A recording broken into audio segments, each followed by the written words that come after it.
ओम शांति। आज का विषय है कर्मातीत स्थिति। आज प्यारे बाबा के मधुर बोल हम सब ने सुने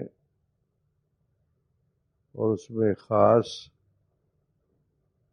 प्यारे बाबा ने एक बात बहुत ही महत्वपूर्ण आज की वाणी में कही है कि जो सियाने बच्चे होंगे उनकी निशानी क्या होगी। जो सियाने बच्चे होंगे, सियाने माना समझदार, बाबा के नज़दीक आत्माएं, दिल तख्त नशीन आत्माएं, बाबा के बहुत समीप आत्माएं, तो ऐसे बाबा ने उन बच्चों को याद किया आज और कहा कि उनकी निशानी क्या होगी कि वो बच्चे अभी से ही ऐसा प्रयास करेंगे, ऐसा ध्यान रखेंगे, अटेंशन रखेंगे कि अंत के समय में उनको केवल एक बाबा की याद ही रहे। ये हमें बहुत ही महत्वपूर्ण आज वाणी में इशारा दिया है कि प्रसाद तो सभी बच्चे करते हैं, अटेंशन रखते हैं, अमृत वेला भी बहुत प्यार से और शक्तिशाली स्टेज बना करके बैठते हैं, प्यारे बाबा की मुरली सुनते हैं या सुनाते हैं कि मुरली सुने बिना जैसे उनको ऐसे लगता है कि जैसे आज भोजन नहीं खाया, वो खाना नहीं खाया। प्यारे बाबा ने भी कहा है कि ये जो मुरली है बच्चे, ये वास्तव में आत्मा का भोजन है, तो इसलिए मुरली से बहुत प्यार है। अपने अपने घर में भी उठ करके और बहुत ही विधि पूर्वक मैंने देखा है कि जैसे सेवा केंद्र पर उन्होंने आना होता है तो फ्रेश होते हैं, तैयार होते हैं और अपने वस्त्र बदल करके फ्रेश हो करके जैसे सेवा केंद्र पर क्लास में आकर के बैठते हैं, ऐसे ही अपने अपने स्थान पर भी भले वो घरों में हैं तो भी नियमों का पालन कर रहे हैं कि अमृत वेले उन्होंने बहुत अच्छी तरीके से बाबा की मुरली को सुनना भी है, उस पर मनन भी करना है, स्मृति में भी रखना है और उसको धारणा भी अच्छी तरीके से धारणा स्वरूप भी बनना है। तो ये मुरली से बहुत प्यार है ना, इसलिए बाबा से। और बाबा के जो शब्द हैं मुरली में उनकी ओर ध्यान जाता है। अब प्यारे बाबा ने कर्म, अकर्म और विकर्म की गति भी हमें बहुत अच्छी तरीके से समझाई हुई है।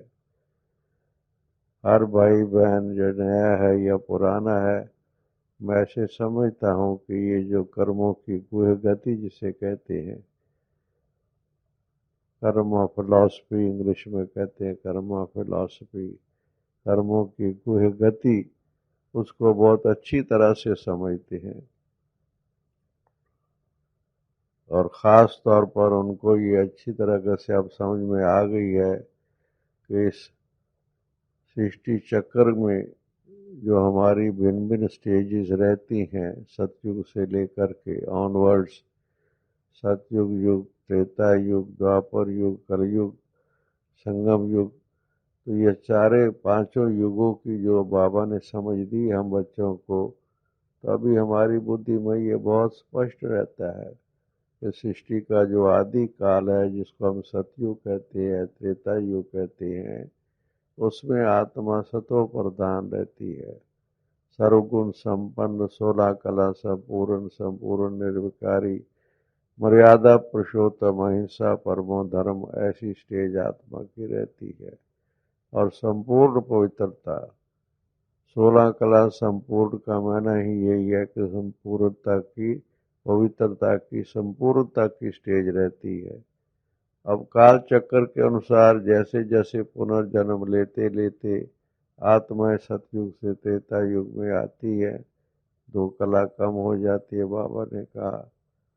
उस दिन भी बाबा मुरली में सुना रहा था कि बच्चे त्रेता युग भी पार्ट ऑफ सतयुग त्रेता, जैसे उसको कहेंगे कि ये भी सतयुग से त्रेता में आए तो थोड़ी बस, बाबा ने कहा बच्चे कुछ स्टेज में तो फर्क पड़ेगा ना। 16 कला से 14 कला आएंगे तो आत्मा की शक्ति कुछ तो क्षीण हो जाती है ना।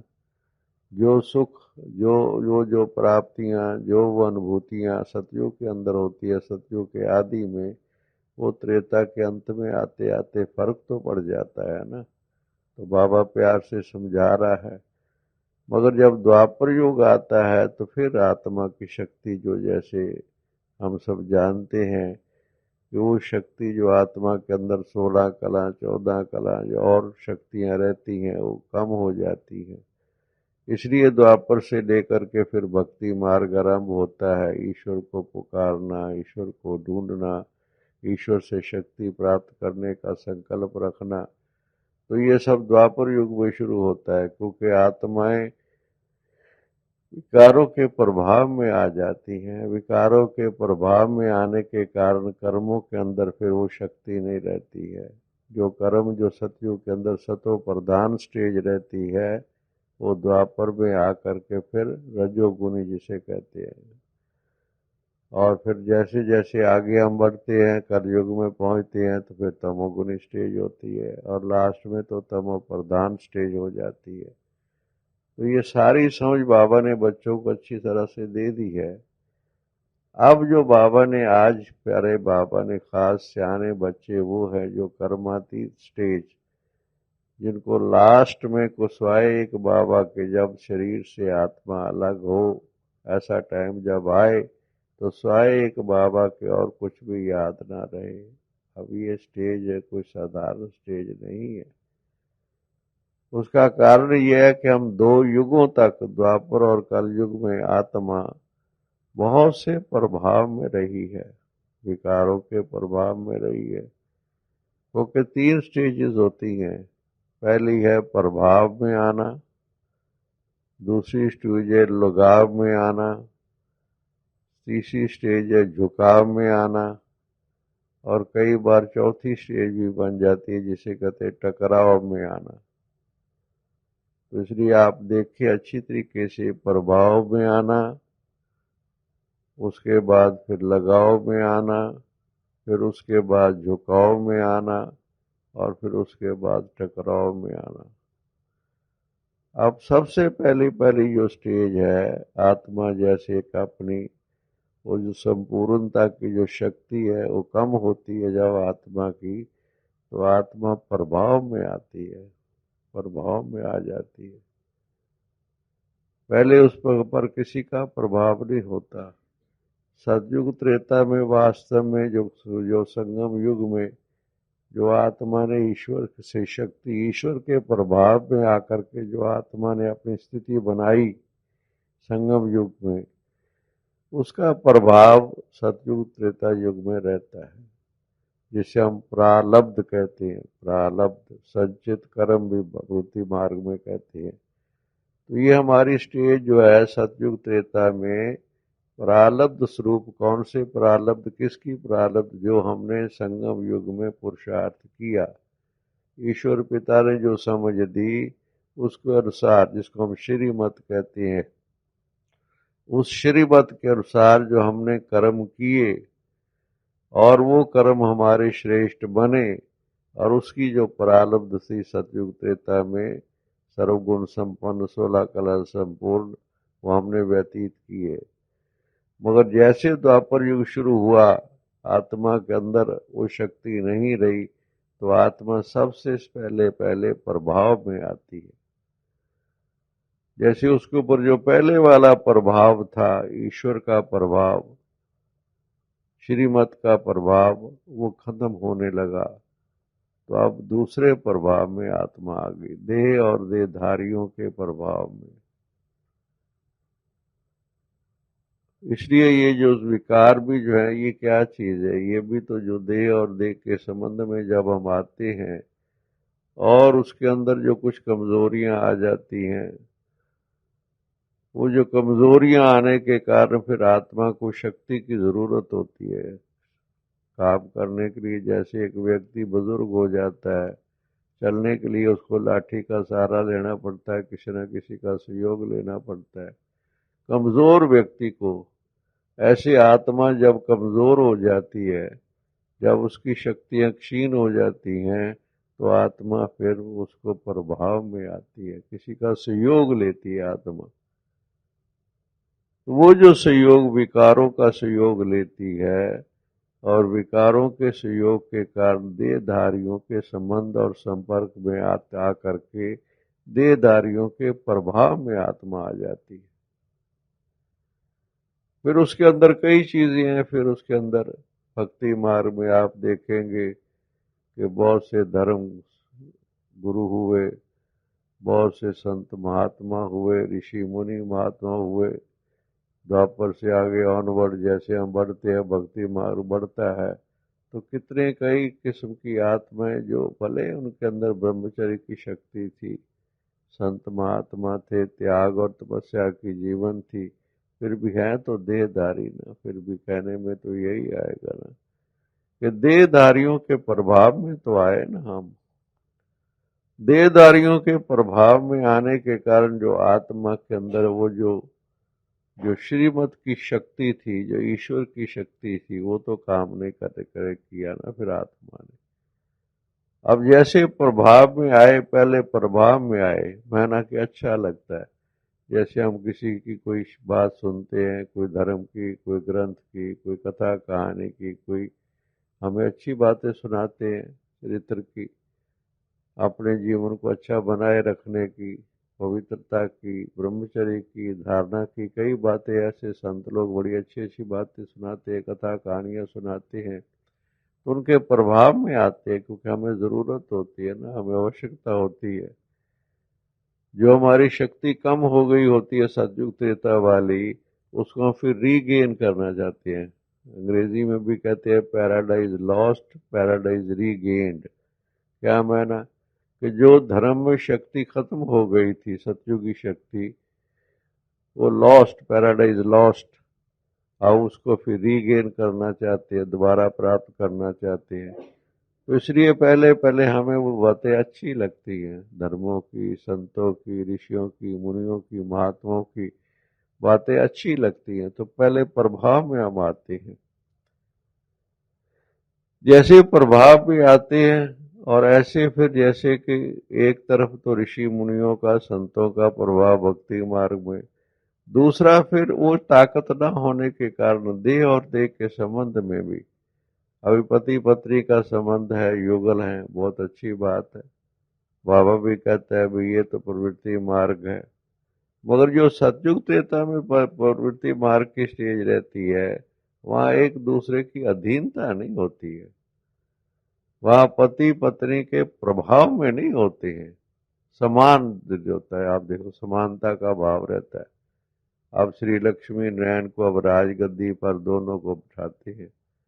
रादर आप लोग देखेंगे कि जो पूज्य देवी देवताओं के आज भी जिनका गायन और पूजन हो रहा है, उसमें आप देखोगे कि माता को पहले स्थान दिया हुआ है। श्री लक्ष्मी, श्री नारायण, श्री राधे, श्री कृष्ण, श्री सीता, श्री राम, तो ये पहले माताओं का इतना ऊंचा स्थान था। वो भले वो उनके अपने युगल के साथ या प्रवृत्ति मार्ग है, उनके साथ पति पत्नी का संबंध है, धर्मपति धर्मपत्नी जिसे हम कहते हैं, उनका संबंध है, मगर उसके प्रभाव में नहीं है। मैंने के प्रभाव में आ करके जो अपने जो कर्म है, उनके अंदर जो कर्मों में जो कमजोरी आए, वो नहीं आती है। प्रभाव का भाव ये है कि प्रभाव में आकर के अधीनता के संस्कार, अधीनता, क्योंकि अधीनता तो पराधीन, स्वप्ने सुखना कहते हैं ना, तो अधीनता के संस्कार शुरू होते हैं द्वापर से लेकर के। पहले पहले संत महात्माओं की धर्मी अधीनता शुरू होती है, उसके प्रभाव में आते हैं। फिर धीरे धीरे आप लोग देखेंगे कि घर के अंदर जो बड़ा होता है, बड़ा तो अच्छी बात है, कोई ना कोई बड़ा तो होगा ना, चाहे ग्रैंड फादर है, चाहे फादर है, चाहे पति है, घर में बड़ा तो होता ही है।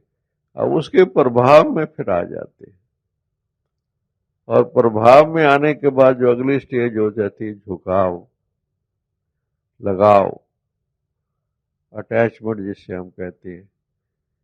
अटैचमेंट का क्या भाव होता है? हम इसके बिना जैसे जीवन कठिन है, ये जीवन सहज है, दूसरों पर आधारित है ना जीवन।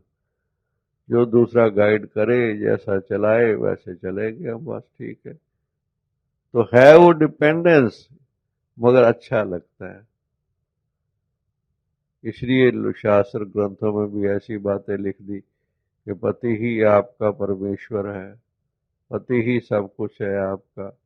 ऐसी ऐसी बातें इसलिए लिख दी कि पत्नी का ध्यान किसी और तरफ नहीं जाए, उसकी मन बुद्धि भटके नहीं। तो इसलिए उन्होंने ऐसी ऐसी बातें शास्त्र ग्रंथों में लिख दी, मगर उसके प्रभाव में तो आ गए, झुकाव में तो आ गया ना, लगाव में तो आ गया ना।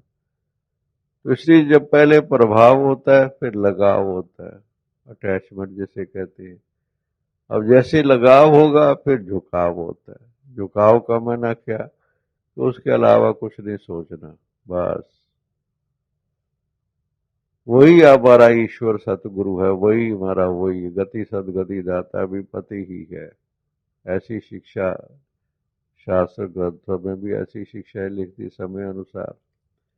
तो ये जो स्थिति आत्मा की बन गई, आप देखिए कहाँ परमात्मा का प्रभाव, कहाँ श्रीमत का प्रभाव, और कहाँ पर देहधारियों का प्रभाव। कहाँ पर आत्मा, आत्मा स्त्री पुरुष दोनों, पति पत्नी दोनों बराबर समान भाव में रहते हैं। क्या कहते भी, क्या कहते क्या है, राजा प्रजा भी, और बल्कि यहाँ तक देखिए आप भक्ति मार्ग में भी आपने सुना होगा कि राज रानी का हुक्म सरकार का। देखिए क्या भाव है, क्या माना कि दोनों को अधिकार है। जो उसकी रानी है, महारानी है, उसको भी बड़ा ऊंचा अधिकार प्राप्त है, और राजा तो है ही राजा। मगर दोनों पर होते हुए भी एक राजा एक रानी है, मगर दोनों के समान अधिकार है। ये एक बहुत बड़ी बात है समझने की। उससे सम्मान रहता है, और आत्मा किसी के अधीनता में, गुलामी में नहीं जीवन व्यतीत करती है, क्योंकि शक्तिशाली आत्मा है ना। मेन बात है कि आत्मा चाहे स्त्री की है चाहे पुरुष की है, दोनों शक्तिशाली आत्माएं हैं। मगर जैसे द्वापर युग शुरू होता है और उसके आगे जैसे जैसे कलयुग की ओर बढ़ते हैं, तो ऐसा समय बीच में आ जाता है जिसे पुरुष प्रधान जमाना कहते हैं, पुरुष प्रधान। यहाँ तक भी कई चीजें आप लोगों ने भक्ति मार्ग में आपने सुनी होगी कि ऐसे समय भी आया जबकि स्त्रियों को चार द्वारी में बंद रखा गया, क्योंकि मुसलमान और लोग अटैक करते थे, दुश्मन अटैक करते थे। तो लोगों ने उस भावना से उनको चार द्वारी में बंद रखा, ये हमारी इज्जत है, माताएं बहनें, तो उनको उन्होंने चार द्वारी में बंद रखा। वो तो उनकी प्रोटेक्शन के लिए किया गया था, मगर वो धीरे धीरे उनकी शक्ति कमजोर हो गई। उन्होंने अंदर ये समझना शुरू कर दिया कि हम इनके बिना हम नहीं चल सकते हैं, और उन्होंने ऐसे समझ लिया कि जो पुरुष है वही घर का बड़ा होता है। माना कि सोर्स ऑफ इनकम जो है वो पुरुष के हाथ में आ गई। जब से सोर्स ऑफ इनकम पुरुष के हाथ में आई है तो पुरुष प्रधान समाज शुरू हो गया ना। तो जो पुरुष कहेगा उसके अनुसार माताओं बहनों को उस अनुसार चलना ही है, बस। तो ये जो लगाव और झुकाव फिर आ गया नीचे, जिससे शक्ति आत्माओं की, माताओं बहनों की शक्ति कमजोर हो गई बहुत। और फिर जब ये संन्यास धर्म खास तौर पर शुरू हुआ तो उन्होंने और ही माताओं बहनों की गिलानी बहुत कर दी। एक्चुअली उन्होंने जो माताओं बहनों के बारे में गलत शब्द इस्तेमाल किए, वो किए इसलिए थे कि वो अपनी अंदर अपनी ताकत को बना के रखना चाहते थे। अपने परिवार को छोड़ दिया और अपना उन्होंने ऐसे समझा कि ईश्वर की प्राप्ति घर गृहस्थ में रह के नहीं हो सकती है। भले वो गृहस्थ आश्रम कह रहे थे, मगर गृहस्थ को आश्रम बनाने की शक्ति खत्म हो गई। गृहस्थ तो अपवित्र हो गया ना, गृहस्थ में विकार आ गए। तो उसके कारण क्या हुआ कि उन्होंने ऐसी ऐसी चीजें जो भ्रांतियां पैदा कर दी बहनों माताओं के बारे में, जो बहुत ही जो सुनने योग्य भी नहीं है। तो ऐसी चीजें जब माताओं बहनों के बारे में प्रचारित हुई तो माताओं बहनों की शक्ति में तो कमी आ गई ना। फिर तो वो जो प्रभाव के बाद जो लगाव में आए, फिर झुकाव में आए, फिर उनकी स्थिति में जो है काफी ऐसा समय जमाना आ गया कलयुग के अंत में, जैसे कि माता बहनें गुलामी की जिंदगी जी रही थी। ये तो जब शिव बाबा फिर आते हैं कलयुग के अंत में, और फिर वो आकर के माताओं बहनों को पुनः उनकी शक्ति का अभ्यास कराते, उनको स्मृति दिलाते हैं कि वास्तव में ये तो दो तो बाबा ईश्वर पिता क्या कहते हैं कि चाहे नर है चाहे नारी है, ये दोनों मेरे आंखों के तारे हैं। बाबा ने कहा ये तो कोई भेद ही तो शरीर है ना, आत्मा नर में भी प्रवेश हो सकती है, वही आत्मा नारी में भी प्रवेश हो सकती है। तो बाबा ने जब आत्मिक ज्ञान रूहानियत ज्ञान जब शिव बाबा ने आकर के दिया और दोनों की वैल्यू बताई कि दोनों एक दूसरे पर आधारित हैं, दूसरे के सहयोग से ये प्रवृत्ति चलती है, जब बाबा ने ये आकर के समझ दी और माताओं बहनों को बाबा ने बल के आगे रखा, क्योंकि बाबा ने देखा कि माताओं बहनों में और ही बहुत कई ऐसे गुण और विशेषताएं देखी बाबा ने, तो माताओं बहनों को बहुत आगे रखा। आप जानते हैं कि हमारा जो ईश्वरी विश्वविद्यालय है, प्रजापिता ब्रह्मा कुमारी ईश्वरी विश्वविद्यालय, ये सारे संसार में एक ऐसा विश्वविद्यालय है जो कि माताएं बहनें ही इसको सारा जो मुख्य संचालन माताओं बहनों के हाथ में है। इतनी बड़ी ताकत देखो, विश्वास बाबा ने रखा ना माताओं बहनों के द्वारा। और जो माता गुरु का जो दर्जा था फिर से बाबा ने आकर के बहाल किया, और कहते कैसे बाबा देख माताओं बहनों को कितनी रिस्पेक्ट से फिर बाबा ईश्वर ने जब रिस्पेक्ट देनी शुरू की तो समाज के अंदर आज देखो कि आज से 100 साल पहले के समाज में माताओं बहनों का स्थान क्या था, और आज देखिए 100 साल के अंदर अंदर 50 साल के अंदर अंदर आज माताओं बहनों की शक्ति भी कितनी बढ़ने लगी है। शक्ति तो उनके अंदर थी, मगर उनको दबाव के रखा हुआ शक्ति अंदर उनकी दबी हुई थी। इवन कहा यहाँ तक का था कि स्कूल की एजुकेशन भी उनके लिए उपलब्ध नहीं थी, पढ़ाई भी नहीं। आज से 100 साल पहले आप देखिए तो माता बहनें कोई एजुकेशन भी जो थी, माता बहनों के जैसे कि कोई पढ़ाई लिखाई भी नहीं, कुछ नहीं, बस अपने परिवार को संभालना है, बच्चे को संभालना है, यही लौकिक परिवार में रहना है बस। और उनके लिए दुनिया वही दुनिया थी बस। तो उनकी शक्तियां सीमित हो गई ना। तो शक्तियां सीमित होने के कारण जो है उनके अंदर अपनी कमजोरियां पैदा हो गई।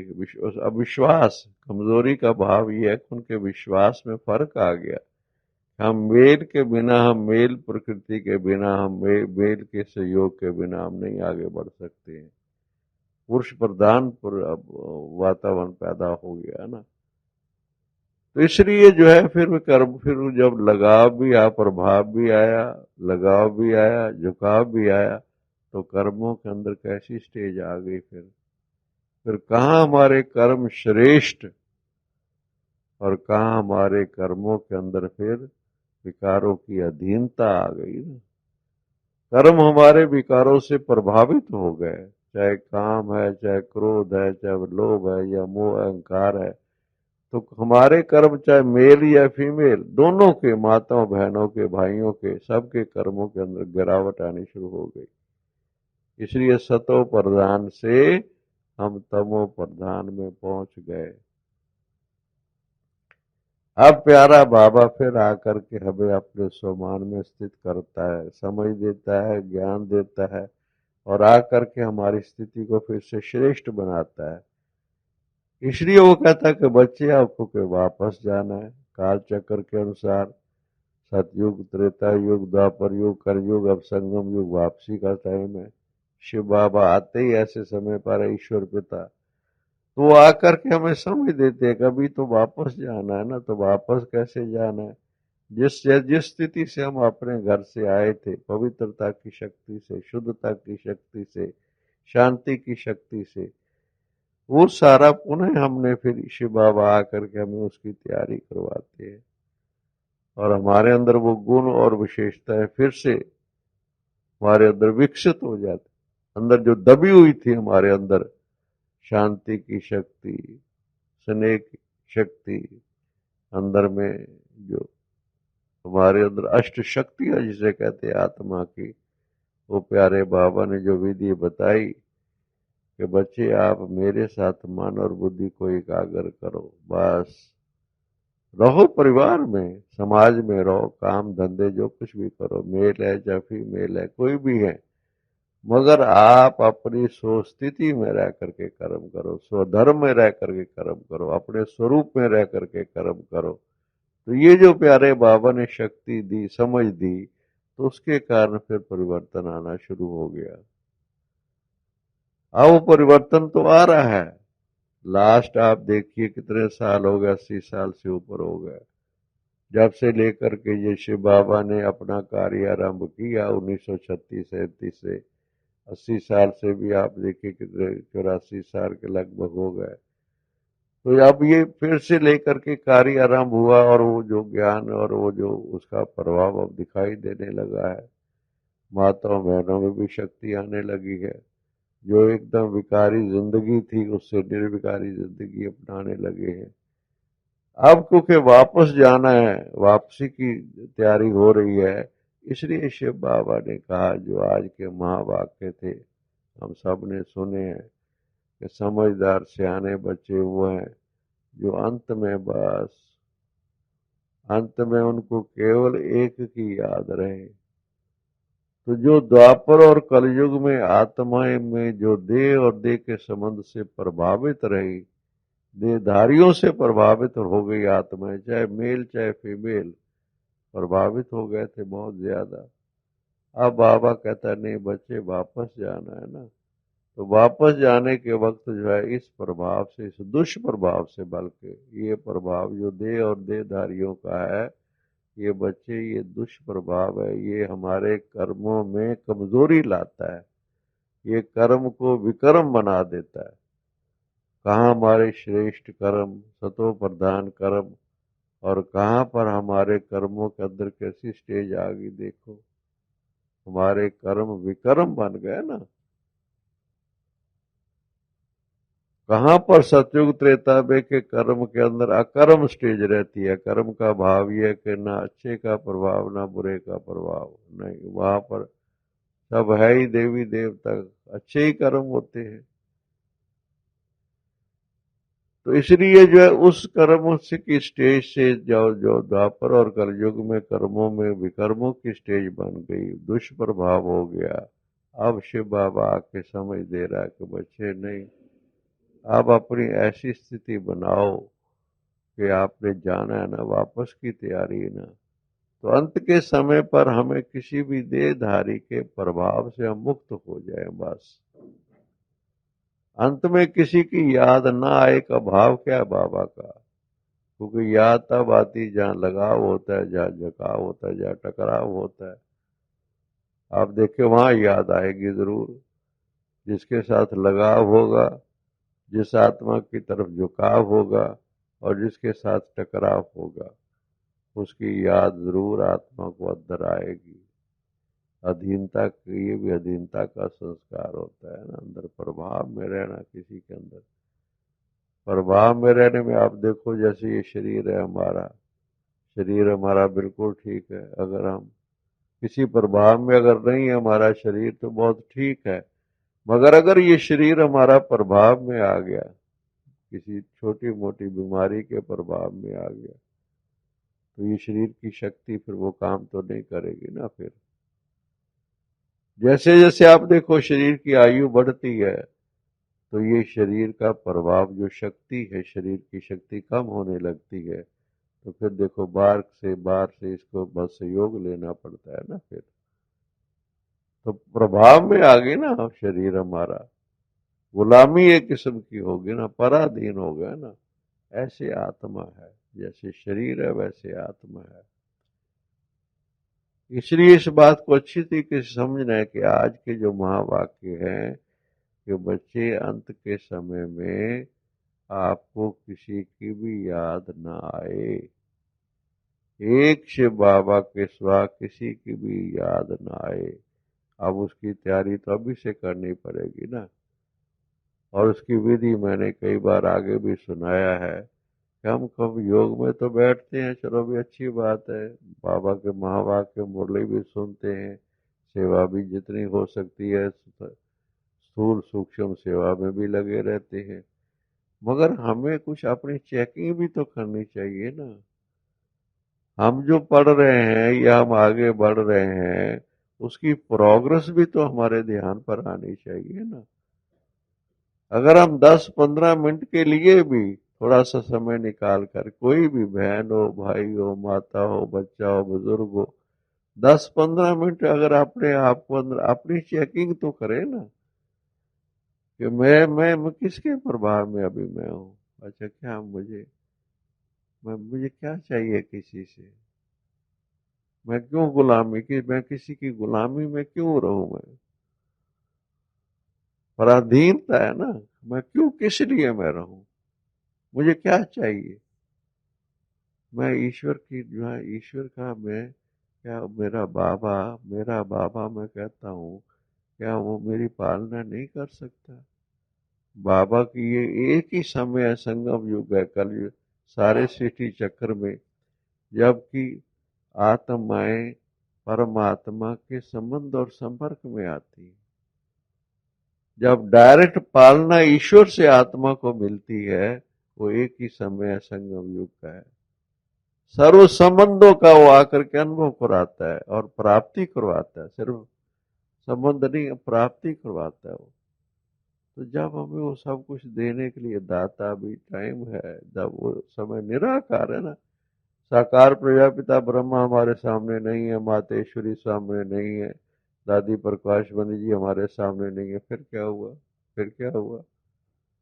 निराकार तो है ना। निराकार के संबंध में रहना, अंदर में सबके साथ भी रहना है।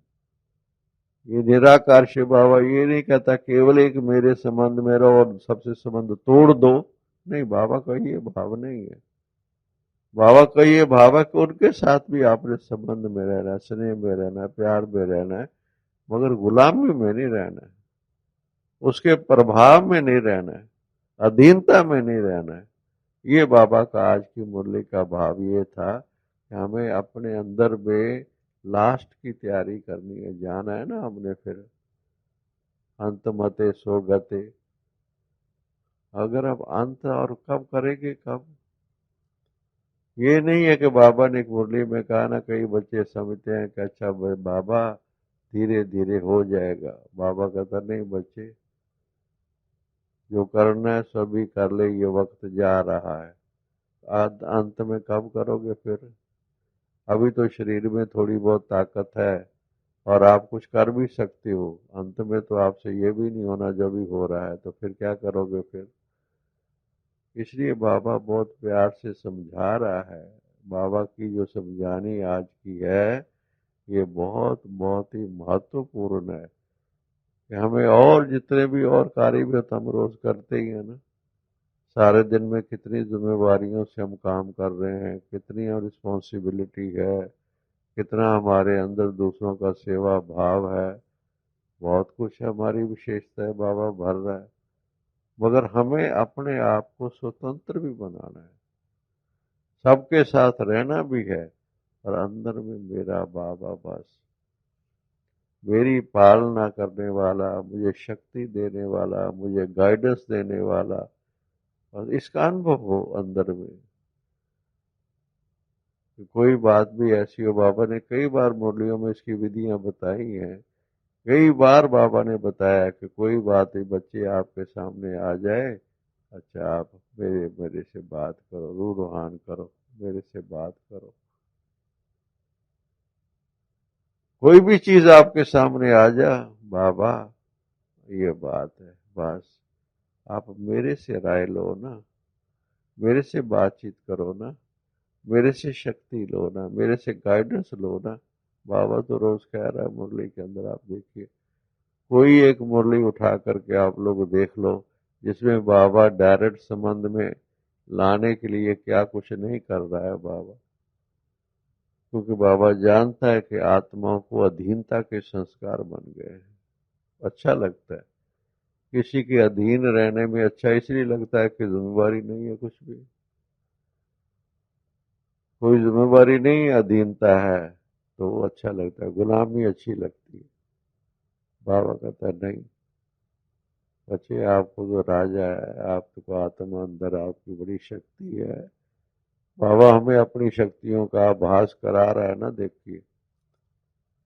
तो इसलिए जो बाबा की बात को हमें अच्छी तरीके से महत्व देना है कि बाबा के अंदर जो संकल्प है हम आत्माओं के लिए, बच्चों के लिए है ना। अपने बच्चों को बाबा देखो क्या कहता है, बाबा कहता है मेरी तो सिंगल पूजा होती है, आप लोग बच्चों की तो डबल पूजा होती है। कितना सम्मान ऊंचा रहता है। हर बाप को अपने बच्चे को आगे बढ़ा के खुशी होती है। बाबा कहता है मेरी खुशी इसी में है कि आप बच्चे आगे बढ़ जाओ, आगे बढ़ जाओ, आपकी अच्छी स्टेज बन जाए, आप आत्माओं की गुलामी से छूट जाओ, बस रहो संबंध में। संबंध में रहना, स्नेह देना, सम्मान देना अलग बातें हैं। ऐसा नहीं हमने संबंध में नहीं रहना, स्नेह नहीं देना, सम्मान नहीं देना, छोटे बड़े का ख्याल नहीं करना, बाबा का ये भाव नहीं है। और गुलामी नहीं, किसी का ऐसे हमारी आत्मा पर जैसे फिर वो बंधन में एकदम, जैसे कि एकदम जैसे हद में, बुद्धि हद में आ गई ना, फिर हम कुछ सोच ही नहीं सकते बस। तो अंदर कमजोरी आ गई ना फिर अंदर आत्मा की। ये तो फिर हमारे प्रजापति के भी संस्कार। बाबा ने मुरली में क्या कहा, बाबा ने कहा बच्चे ये जो प्रजा है का पद है वो फिर भी अच्छा है दास दासी से। देखो आज बाबा ने क्या बता रहा है, क्योंकि दास दासी अधीनता का संस्कार है। बाबा सतयुग में भी दास दासी पद को देखिए कैसे बाबा क्या कह रहा है, कहता नहीं, अगर आप अच्छी प्रजा का पद मिलता है आपको बच्चे ना, तो बाबा उसको भी दास दासी बाबा को पसंद नहीं है। क्योंकि दास दासी माना तो वो गुलामी है ना। भले सतयुग है, पर सतयुग में भी आत्मा भले ये सब स्वतंत्र है पर प्रभाव में तो है ना। जो दास दासी होगी वो राज घराने में, राज दरबार में, राज परिवार में रहेगी बेशक, मगर प्रभाव तो राजा का रहेगा ना, फिर गुलामी में तो रहेगी ना।